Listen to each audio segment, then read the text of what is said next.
കല്യാണത്തിന് വരുമ്പോ ഞാൻ പലതും പ്രതീക്ഷിക്കുന്നുണ്ട് ചേച്ചി കേട്ടോ. നീ എന്തുവാടാ പ്രതീക്ഷിച്ചത്?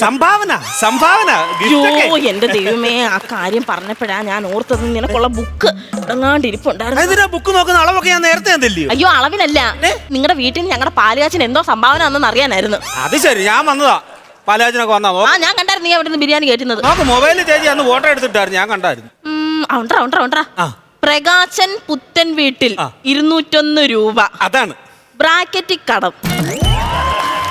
ഏടാ, ഞങ്ങളുടെ പാലുകാച്ചിന് വന്ന് മൂക്കുമുട്ടെ ബിരിയാണി തിന്ന് 201 രൂപ കടം പറഞ്ഞതും പോരാഞ്ഞ് നീ കുറെ പൊതിഞ്ഞായിട്ട് വീട്ടിൽ കൊണ്ടുപോയി. അതെന്തിനായിരുന്നു? അത് പിന്നെ അടുത്തെന്തെങ്കിലും വിശേഷം ഉണ്ടെങ്കിലേ ഞങ്ങളുടെ അമ്മ വീട്ടിൽ ചോറ് വെക്കത്തില്ല.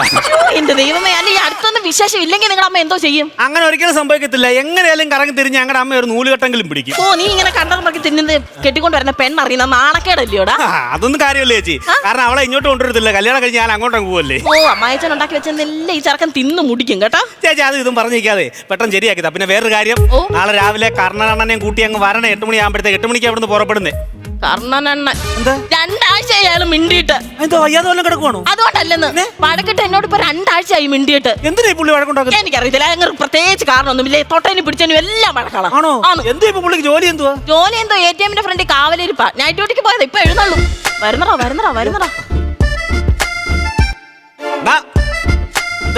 ഒരു പരിചയമില്ലാത്ത പോലെ, ഒരു മൈൻഡ് ഇല്ലാതെ. മൈൻഡ് ചെയ്യാൻ നീ തറ ദൈവോ. ഇങ്ങോട്ടൊക്കെ നാളെയാണ് എന്റെ കല്യാണം. ഒന്നോടും ചിരിച്ചേ. എന്തിനാ? അല്ല, മറ്റന്നാളെ തൊട്ട് ഈ ചിരി നിൽക്കുമല്ലേ? എന്തൊരു വർത്താനാണോ പറയുന്നത്? ആണ്ട് ഇരിക്കുന്നു. 7.5 വർഷമായി ഞാൻ മനസ്സ് തുറന്നൊന്ന് ചിരിച്ചിട്ട്. എടാ പ്രകാശ, മനസ്സ് തുറന്ന് ചിരിക്കണമെങ്കിൽ ഒന്നെങ്കിൽ പെരുമാറ്റം നന്നാവണം, അല്ലെ പ്രവൃത്തി നന്നാവണം. ശരിയാ. ഈ പറയുന്ന ആളൊന്നും നന്നായാ മതിയായിരുന്നു. അണ്ണാ ഏത് ATM മുമ്പിലാണ് നിൽക്കുന്നത് ഇപ്പൊ? ABC ബാങ്കിന്റെ ATM ഫ്രണ്ടിലാണ് നിൽക്കുന്നത്. അയ്യോ, അവിടെ കഴിഞ്ഞ ദിവസം ATM കുത്തി തുറന്ന് പൈസ എടുത്തോണ്ട് പോയി. അതൊക്കെ ചുമ്മാ പറയുന്നതാണ്. ഞാൻ എന്റെ വാതൊക്കെ വായം തുറന്നുകൊണ്ട് ഇന്ന് കിടന്ന് ഉറങ്ങി. ആൾക്കാർ ATM കാർഡ് എന്റെ ഇവിടെ കുത്തി കയറ്റിട്ട് എന്റെ പോക്കറ്റിൽ നിന്ന് പൈസ എടുത്തോണ്ട് പോയ കഥയാണ്. ഇതേ കല്യാണത്തിന് രാവിലെ 9 മണിയാകുമ്പോ നിങ്ങൾ രണ്ടുപേരോട് അങ്ങ് വരണം. ഞങ്ങൾ അന്നേരം ഇറങ്ങും. ഞങ്ങൾ അവിടെ ഒന്ന് താമസിക്കാനാണ്. അതല്ലെന്ന്, ഞങ്ങളോട് വരണ്ടേ കല്യാണത്തിന്? അതിന് നീ എന്നോട് കല്യാണം പറഞ്ഞില്ലല്ലോ. അയ്യോ, ഞാൻ വീട്ടിൽ നിന്ന് കല്യാണം പറഞ്ഞ കുറിയും തന്നില്ലേ ചേച്ചി? എനിക്ക് തന്നായിരുന്നു കുറി. ഞാൻ കല്യാണത്തിന് പറഞ്ഞെങ്കിൽ എനിക്ക് കുറി തരണം. അങ്ങനെ ആളാമ്പറത്തി കുറി തരാൻ ഞാൻ ഭാഗ്യക്കുറിയാണ് ഇവിടെ കൊണ്ടു തന്നെ. ഇയാൾ അതും പറയാൻ അപ്പുറവും പറയും. നമ്മുടെ ആ വടക്കേ താമസിക്കുന്ന നാരായണിയെ വെച്ച് മരിച്ചില്ലായിരുന്നു? അവരുടെ സഞ്ചയനം നടത്താൻ കാർഡുമായിട്ട് പിള്ളേർ വീട്ടിൽ വന്നായിരുന്നു. അന്നേരം ഈ പിള്ളേരോട് ഇങ്ങനെ പറയുക, സഞ്ചയനത്തിന് വരണമെങ്കിൽ മരിച്ചുപോയ നാരായണ അമ്മച്ചി നേരിട്ട് വന്ന് വിളിക്കണമെന്ന്. അന്നേ അങ്ങനത്തെ മനുഷ്യനാ അത്. മോശമല്ലോണോ ഇങ്ങനൊക്കെ കാണിക്കുന്നേ? ഞാൻ ഉടുപ്പൂരിയല്ലേ കാണിച്ചല്ലോ, അത് പാൻറ്റൂരി കാണിച്ചില്ലല്ലോ. അതല്ല, ഇങ്ങനെ കടുംപിടുത്തൊക്കെ പിടിക്കുന്ന മോശമല്ലേ? പ്രകാശ, കല്യാണമായിട്ട് നിന്റെ വീട്ടിൽ നല്ല നല്ല ആൾക്കാർ വരും. നീ ആ നല്ല നല്ല ആൾക്കാരോട് മിണ്ടി. ഇങ്ങനെ ചൊറിയം വർത്താനം പറയുന്ന ആൾക്കാരോട് മിണ്ടാതെ നീ. ഞാൻ അങ്ങോട്ട് ഇറങ്ങുക കേട്ടോ, പറഞ്ഞേ. പകലൂടെ രാത്രിയായിരുന്നു ഇവനെ ATM മുമ്പിൽ തന്നെ അങ്ങ് ഇരുന്നേന്. ഈ നല്ല നല്ല ആൾക്കാരെന്ന് പറയുന്നതേ ഈ കൊരമ്പാലയിലെ നാരായണനാണോ? ഞാൻ പറഞ്ഞേക്കാം കേട്ടോ. എന്നെ പറഞ്ഞ സ്വഭാവം ഞാൻ മാറും. എല്ലാത്തിനെ പറഞ്ഞ നീ എന്ത് ചെയ്യും? ഞാൻ പലതും ചെയ്യും. ഞാനൊരു കാര്യം പറഞ്ഞേക്കാം, എനിക്ക് കിടന്ന് ഉറങ്ങണം. ഇവിടെ കിടന്ന് വെള്ളം ഉണ്ടാക്കരുത്. എനിക്കൊരു ചായ വേണം. വേണമെന്നുണ്ടെങ്കിൽ എന്റെ മുഖത്ത് നോക്കി ആദ്യം ചോദിക്കണം. എനിക്ക് മുഖച്ചായ അല്ല വേണ്ടുന്നത്, പാലിട്ട ചായ വേണ്ടുന്നത്. ഉണ്ടാക്കി വെച്ചേക്കുന്നത് വേണമെങ്കിൽ എടുത്ത് കുടിക്കാം. വല്ലതും കഴിക്കാൻ വേണോ? ഒരെണ്ണം കഴിച്ചാൽ ഞാൻ അനുഭവിക്കുന്നത്. അതല്ല, നിങ്ങൾക്ക് എന്തെങ്കിലും ആഹാരം കഴിക്കാൻ വേണോന്ന്. ഞാനത് വിഷം എന്തെങ്കിലും കലക്കി വെച്ചിട്ടുണ്ടോ? എന്തുവാ, തൂക്കണ്ടായോ? തൂക്കാനായിരുന്നു, ഞാൻ പേടിച്ചു പോയല്ലോ.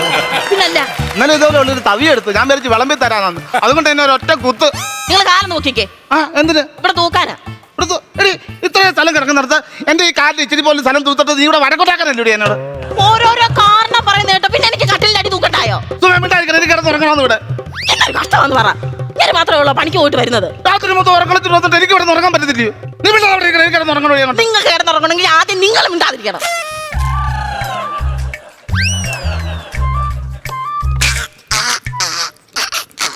അതെവിടെ നാടി? എന്തുവാ നീ കരിമ്പ് തിന്നുന്നു? കത്തിലേക്ക് തുണി കൊടുത്തത് ഒറ്റ ഉണ്ടാക്കില്ല കേട്ടോ. എന്തൊരു കഷ്ടമാണെന്ന് പറ.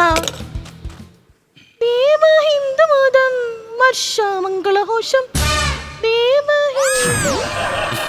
വർഷമംഗളഘോഷം ദും ദും ദും മനുഷ്യന്റെ ഉറക്കം പോയി. അതെ, അയൽക്കൂട്ടത്തിന്റെ ലോണിന്റെ പൈസ അടയ്ക്കണം. നാളെ അടക്കണ്ടേ? ആ അടവ് മുടങ്ങരുത്. ഇവിടെ അടവ് തുടങ്ങി. പാൽക്കാരനും പത്രക്കാരനും നാളെ വരും. കേബിളിന്റെ പൈസ കൊടുക്കണം. എന്റെ ദൈവമേ, ഇങ്ങനെ ഒരു ദാരിദ്ര്യം പിടിച്ചവനെ ആന്നല്ല ദൈവം എനിക്ക് കണ്ടുപറ്റി തന്നത്. ദാരിദ്ര്യം പിടിച്ചോണം. അപ്പൊ ഉണങ്ങിയില്ലായിരുന്നില്ലയോ? ഞാൻ ഉറങ്ങിയില്ലായിരുന്നു. നിങ്ങൾ പക്ഷെ കൂർക്ക വലിക്കുന്നത് ഞാൻ കേട്ടല്ലോ. സുമയ, ഒരു കാര്യം പറഞ്ഞേക്കാം, എന്റെ വീട് വലി നിർത്തിയതാ. എന്റെ കൂർക്കം വലിയോടെ നിർത്തിയിട്ട് എന്റെ ദുഷഭാവം നീ ഇല്ലാതാക്കല് കേട്ടോ. മനുഷ്യനെ ഉറങ്ങാൻ സമ്മതിക്കത്തില്ല. എന്റെ ദൈവമേ, ചവിട്ടിട്ട് അങ്ങോട്ട് കൊള്ളുന്നുമില്ല. എത്തിച്ചവിട്ടടി എന്നെ, എത്തിച്ചവിട്ടടി. നിങ്ങൾ ഇത് എന്തോ ഭാവിച്ചോണ്ട് ഞാൻ ഈ തയ്യൽ മിഷന്റെ കാര്യമാണ് പറഞ്ഞത്. ഹെലികോപ്റ്റർ ഹെലികോപ്റ്റർ ഹെലികോപ്റ്റർ എവിടെ പോവാ ഇത്? എവിടെ പോവാ? ഹെലികോപ്റ്റർ കാണാൻ നാളെ നിങ്ങൾക്ക്? ഹെലികോപ്റ്റർ ഗോവാലിൽ ഓടിക്കുന്ന ഹെലികോപ്റ്ററാ. നിന്റെ അച്ഛൻ എന്നെ ഉറക്കാതിരിക്കാൻ വേണ്ടി. എന്റെ പൊന്നു മനുഷ്യൻ, ഞാൻ ഈ തയ്യൽ മിഷൻ ചവിട്ടിയതാണ്. തയ്യൽ മിഷൻ ചവിട്ടൽ ഒച്ച വെക്കൽ നിന്നോട് പലപ്പോഴും ഞാൻ പറഞ്ഞില്ലോടി. എനിക്ക് ഇവിടെ കിടന്ന് ഉറങ്ങണോടി. എനിക്ക് പിന്നെ എന്റെ ജോലി ചെയ്യണ്ടായോ? നീ എന്തോ ജോലിയാണ് ചെയ്യുന്നത്? ഞാൻ ബ്ലൗസ് വയ്ക്കുക. ഏത് ബ്ലൗസ്? പ്രകാശന് നാളെ കല്യാണത്തിന് കൊണ്ടുപോകാനുള്ള ബ്ലൗസ് വയ്ക്കുവാന്ന്. ബ്ലൗസ് ഇട്ടാണോ നല്ല കല്യാണത്തിന് വന്നത്? അതാ പറഞ്ഞത്. ആ പെണ്ണിന് കൊടുക്കാനുള്ള ബ്ലൗസ് എനിക്ക് തയ്ക്കണം. ഒരു കാര്യം ഞാൻ പറഞ്ഞേക്കാം, ഞാൻ എനിക്ക് ഇവിടെ കിടന്ന് ഉറങ്ങണം. മിഷനെ ശബ്ദം ഉണ്ടാക്കരുത്. ഞാൻ തീരുമാനിക്കും. നീ തീരുമാനിക്കില്ലടി. നീ തയ്ക്കോടി, നീ തയ്ക്കോടി.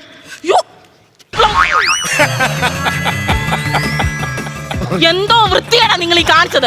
എന്തോ വൃത്തിയാണ് കാണിച്ചത്. ബ്ലൗസ് കീറിയല്ലയോ? ആരും ഇട്ട ബ്ലൗസ് ഒന്നും അല്ലല്ലോ ഞാൻ കീറിയത്. പുതിയ ബ്ലൗസ് അല്ലേ ഞാൻ കീറിയത്. വേണ്ട, ഞാൻ എന്നെ കൊണ്ടൊന്നും പറയിക്കരുത്. നിങ്ങൾ എന്താ വേലയെ കാണിച്ചത്? ആ ചെറുക്കൻ 7-9 കല്യാണം മുടങ്ങിയിട്ട് ഇപ്പൊ കണ്ടുപിടിച്ച് ആറ്റുനോട്ടൊരു പെണ്ണിനെ കെട്ടിയപ്പോൾ നിങ്ങൾ ഇത് എന്താ വേലയെ കാണിച്ചത്? നിങ്ങൾക്ക് വിവരമുണ്ടോ, വിദ്യാഭ്യാസമുണ്ടോ? പറയാങ്ങോട്ട്. ഇതിനെക്കാളും നല്ല മെഷീനായിരുന്നു. ചേട്ടാ, ചെറുക്കൻ കയറി വരുമ്പോൾ മറുപടി എന്താന്ന് വെച്ചാ പറയാം. നിങ്ങൾ ചേച്ചിയെ, അയ്യോ എടാ, അണ്ണൻ ബ്ലൗസ് കീറിയടാ. അയ്യോ എന്നാ ഞാൻ വരുന്നില്ല, എനിക്കത് കാണാൻ വയ്യേ. എന്റെ ബ്ലൗസ് അല്ലെന്ന്. എടാ, നീ കൊണ്ടുവന്ന ബ്ലൗസ് ഇല്ലയോ? അത് അണ്ണൻ വലിച്ചു കീറിയടാ. അയ്യോ ഇതുപോലെ അങ്ങ് കീറി. എന്റെ 10ാമത്തെ കല്യാണം മുടങ്ങാൻ പോവാന്നോ? അല്ല കാരണം എന്താ പരിപാടിയാണ് ഈ കാണിച്ചത്? എന്താ പരിപാടിയാണോ? പിന്നെ എനിക്ക് എന്റെ വീട്ടിൽ കിടന്ന് ഉറങ്ങണോടാ. ഇവിടെ ഒച്ചപ്പാടുണ്ടാക്കിയാൽ ഞാനിത് വലിച്ചു കയറിയത്. എന്റെ ബ്ലൗസ് വന്ന് നിങ്ങളുടെ ഉറക്കം കെടുത്തിയോ നിങ്ങളെ? എനിക്ക് ശല്യമില്ലാതെ കിടന്ന് ഉറങ്ങണം, അതിന് വേണ്ടിയാ ചെയ്തത്. മര്യാദ എന്റെ ബ്ലൗസ് തയ്ച്ചു. സമാധാനപ്പെട് പ്രകാശ, ഞാൻ എങ്ങനെങ്കിലും കൂട്ടി ചേർത്തൊക്കെ തയ്ച്ചു തരാം. എടി, നീ ഇവിടെ ഒച്ച ഉണ്ടാക്കി കഴിഞ്ഞാൽ ഞാൻ നിന്നെ കൊല്ലുന്നത്. ചേച്ചി അവിടെ തയ്ക്കുക ചേച്ചി.